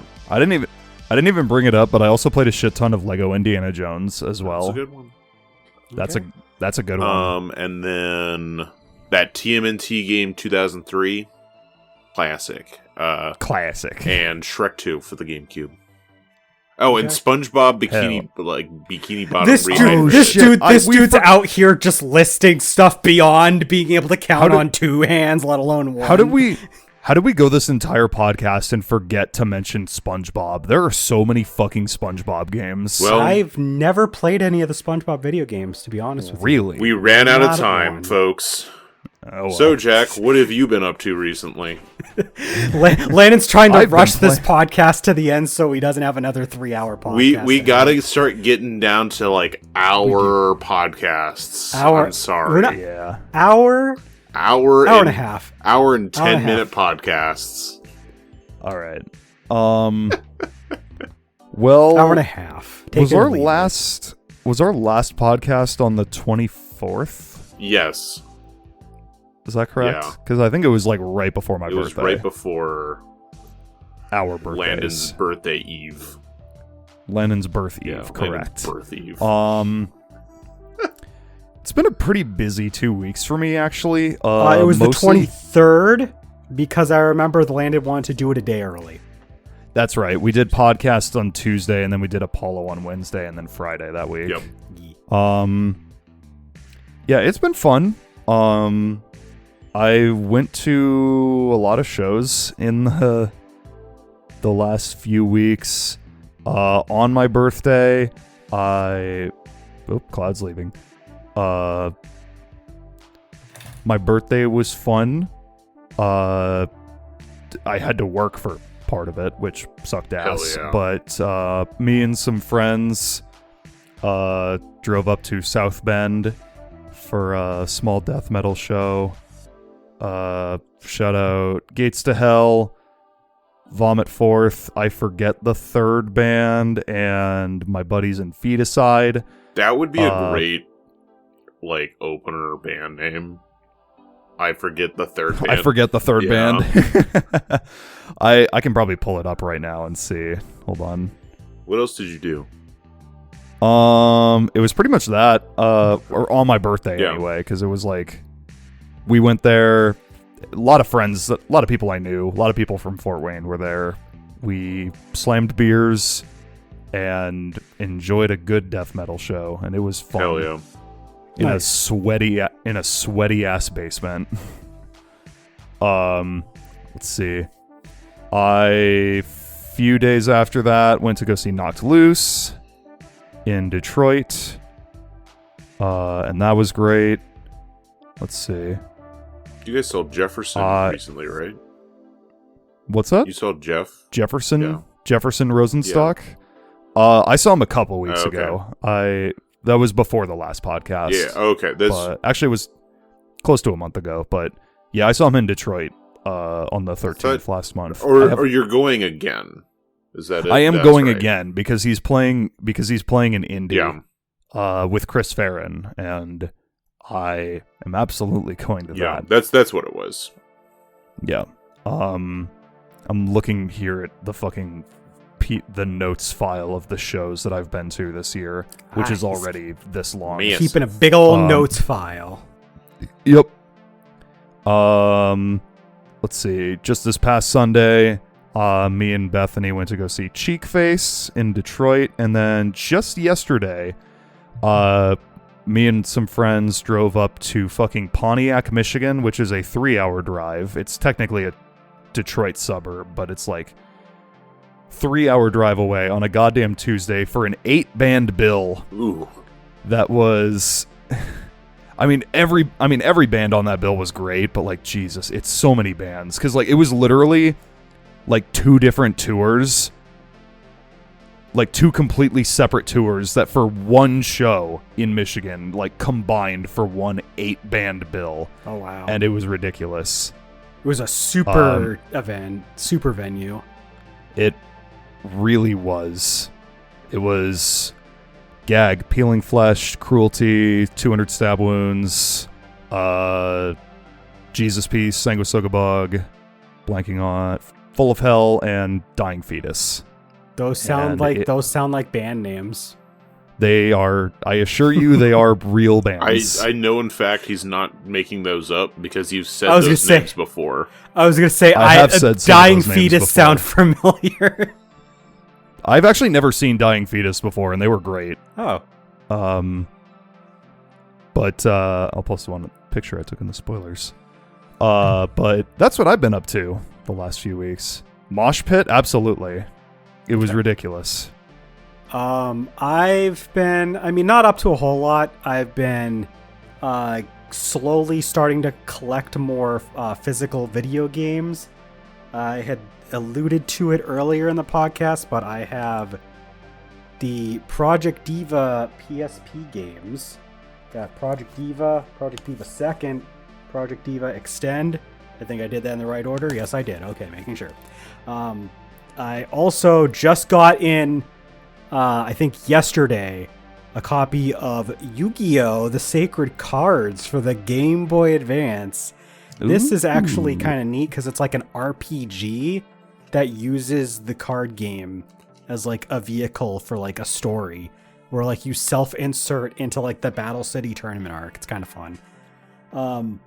I've been playing Magic the Gathering with my friends recently every Thursday, and today my LGS specially ordered me this big old deck box. I got this fancy deck box from a brand called GameGenic. The company looks really nice. The company GameGenic makes excellent deck boxes. This is specifically what they call the Academic, which I got because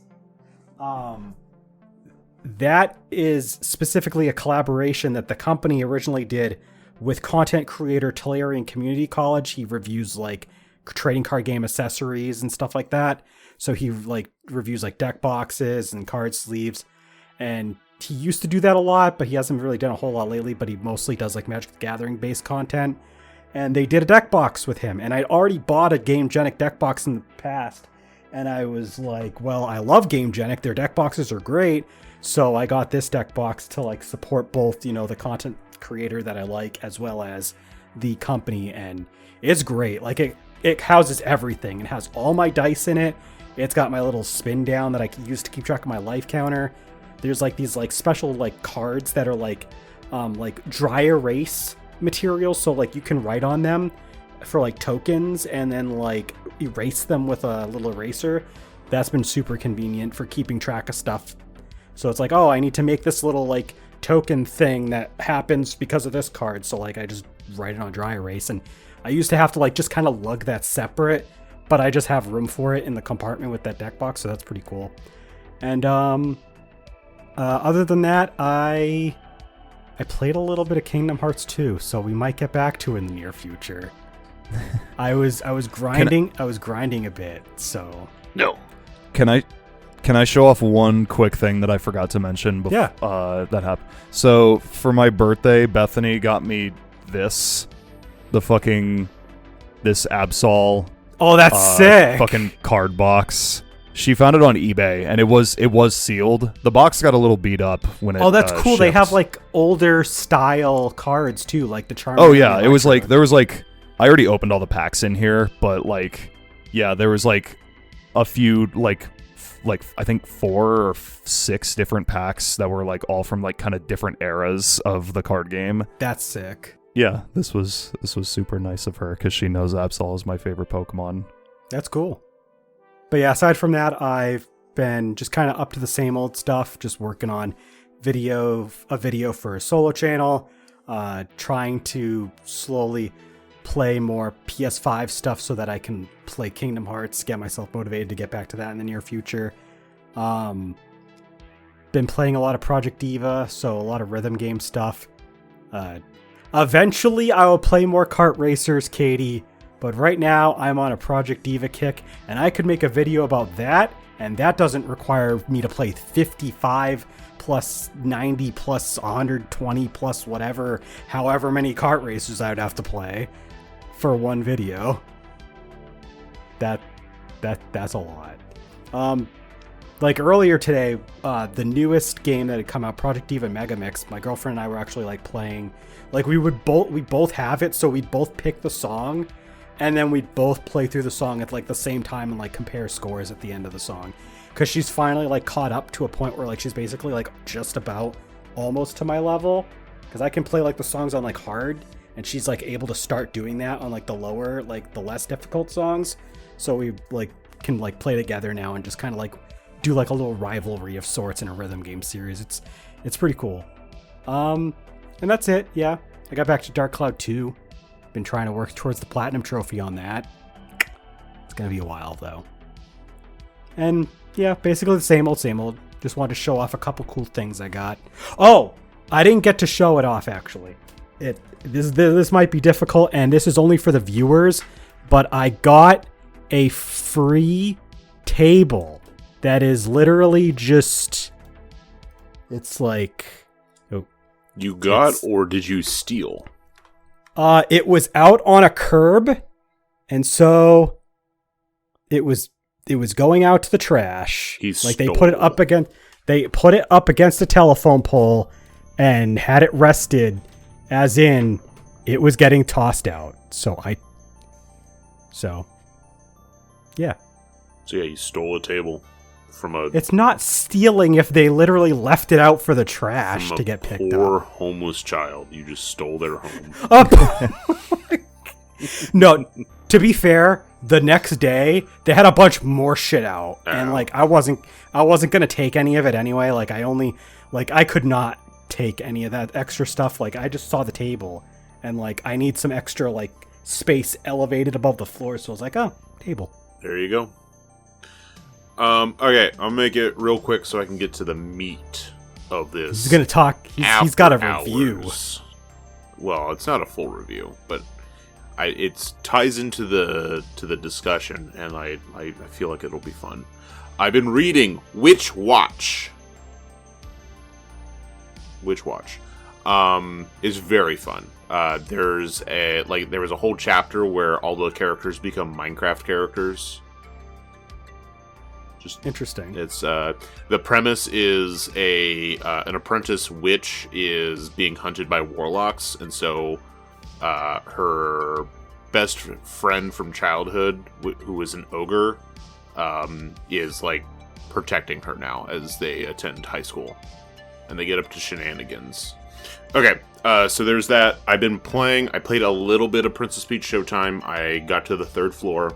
I've been working a little bit on Runner 2. But the main thing... Oh, and this ties into the other thing I did. I finished the anime for Sandland. and I've been playing. I still have to finish it. I have like 2 episodes left or something. I've been playing the video game for Sandland. Once you finish it, we can have a discussion on podcast. A mini anime review in the middle of whatever fucking thing we're doing. Just do it in the middle, like the dead middle of like the next episode, completely unrelated. We're just gonna be like, all right, let's talk about Sandland. That's what I'm here for, baby. So Sandland, the video game. I think, especially because we were talking about licensed video games, it made me think about the gamification of like a product, and like especially because the anime released like alongside, like it was like airing as this came out, but for like a manga that's like over 20 years ago, it's interesting to see like all of this media come out, and to see all of a sudden to see how like there was 2 interpretations of an adaptation for this, and how they handle it in their perspective medias. I mentioned a little bit on our Discord, but like they introduce a character that was not in the original manga, introduced in the second half of the anime during the original stuff. She gets introduced very early in this game, and at first I was a little like, okay, that's a little weird, but that's cool. I love her as a character. And then it makes sense because of how they just gamify the game, or the series. She becomes like your like mechanic, and so you can build other vehicles through her. You can upgrade your vehicle through her, in this like town hub that you like build as you complete side quests. I think it's very interesting. I've been having a lot of fun with it, especially once you get the tank. Once you get the tank, this game like really becomes what it's supposed to be, which is a vehicle-based like combat RPG. Interesting. Before that, it's fine. You're just kind of going through it. There's like 2 stealth missions that are like back to back, and they're like okay. They're not hard, but they're just like stealth missions that are there. But so far, I would say I found the Legendary Spring, like right before we started the podcast. I was playing. I found the Legendary Spring, and I'm about to go find like the main water source. So I'm like almost to the conclusion of the original story. But they've added added some cool content in the meantime, especially like I said, to gamify it, to like give you a reason to like build these other vehicles and stuff. They've like changed some stuff around. Now, is the game based on purely just the it's both halves. It is both halves of the anime, so it does include the new exclusive arc that got added. Yes. Interesting. Okay. Yeah. So this is something that they were like working on in tandem this whole time. Like this has already been like planned out from the jump. Yeah. That's really cool. Which makes sense because they were like, it's Project Sandland. Like they were like, we want to just like do it. Like we want to add this content. Especially since, Akira Toriyama was like penning, like he like drew the characters, and I'm sure had some level of concept on all of the second half of the story. Yeah, it was like a Dragon Ball Super situation where he was like, I have a rudimentary idea of what I want to happen next, and then just kind of gave it to them, and he was like, okay, you guys fill in the blanks. Yeah. And I'll say the anime, I loved the anime. I loved like reading the original manga because I really enjoy the world like that was built for this.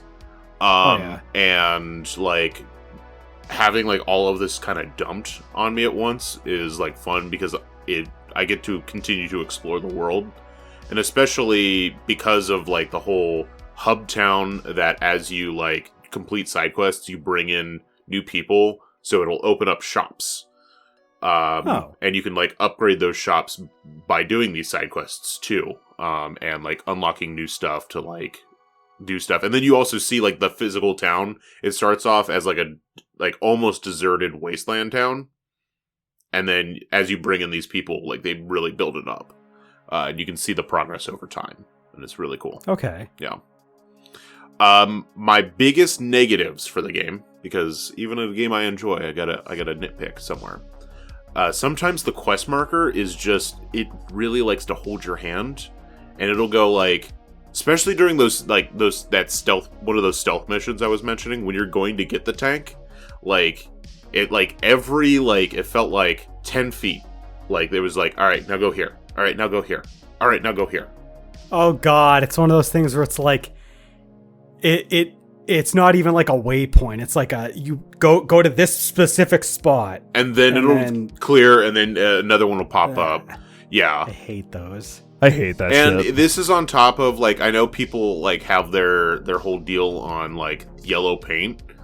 Like, there was like in that section, some of the roofs of buildings had like yellow paint splotches on them to like note you can jump over here. And I'm like, yeah, I knew that because the fucking quest marker was like telling me to go onto top of that fucking building. Thanks, game. So like that's overkill. That it was like, it's very, very overkill. Like I can understand like kind of trying to point out to a player like this is interactable, but not only like showing that something's interactable, but then having the game just tell you go to this interactable thing. Just go it's to like, it. Jump on top of it. That's so annoying. Yeah. So like that I don't care for. Now it has like slimmed down a lot on how much that is, especially because the game really opens up once you get the tank, and I think that's why I like it a lot. Is because you're not like railroaded through the story to get to the part where the game like opens up. The other thing is all of the enemies level up as you level up, except for it's one of those. Except for there's like wanted missions that you can do where those are at a set level. So you can clear those, and then you can come back and you can fight stronger versions of them, but they're at set levels. But everything else, all of the overworld enemies level up as you do. What is the point?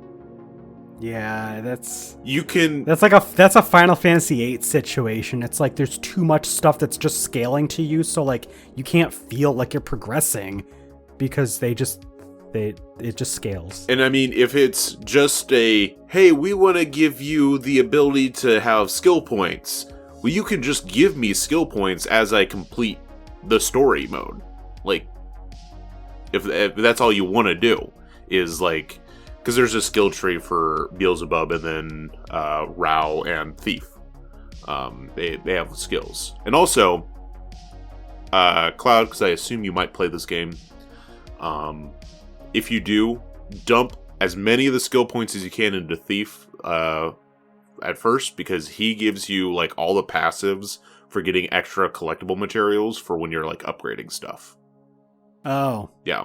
I've been doing that. That'd be helpful. Yeah, it's very helpful because you like get in the tank like beefed up, and then like all the other stuff beefed up as you go. There's a jump bot where he literally just jumps, and you can shoot a machine gun and incendiary grenades. It's fun. Oh. Yeah. The vehicles, I have 4 of them so far. 3 of them are fun. And then the other one's a car that has like a lock-on missile launcher that is kind of poopy because it has no defense whatsoever and no HP. So it kind of just dies if I run into something. But you can switch basically instantly between a vehicle if you're inside a vehicle. Because it uses like the capsule, like it does like capsule corp, like capsules. And so you can just like switch between them. So if you like get into a fight, you can like switch to your tank and just like start beating stuff up. It's fine. Oh, okay. Yeah. That's pretty cool. Yeah. Overall, I've been enjoying it. I'm about 11 and a half hours into Sandland. You'll definitely be hearing me talk about it more in the future. But I wanted to give it a decent overview, especially because it is a licensed game. It is a licensed game. Yeah. And I thought it does some neat stuff for the gamification of it, and it's a pretty interesting case study for a licensed game and how to change it from one media to another and like be good, be a little different, but still adapt it. Like I feel for the most part pretty well. Okay. Yeah. Well, that's good to hear. So this has been our episode on licensed games, but we are going to head off and, maybe one day there'll be a Gaming Stooges podcast video game. No, there won't be, but that'd be interesting to think about now, wouldn't it? Nope. We're just going to leave you with that. Roll the outro. Bye-bye. Bye. Bye.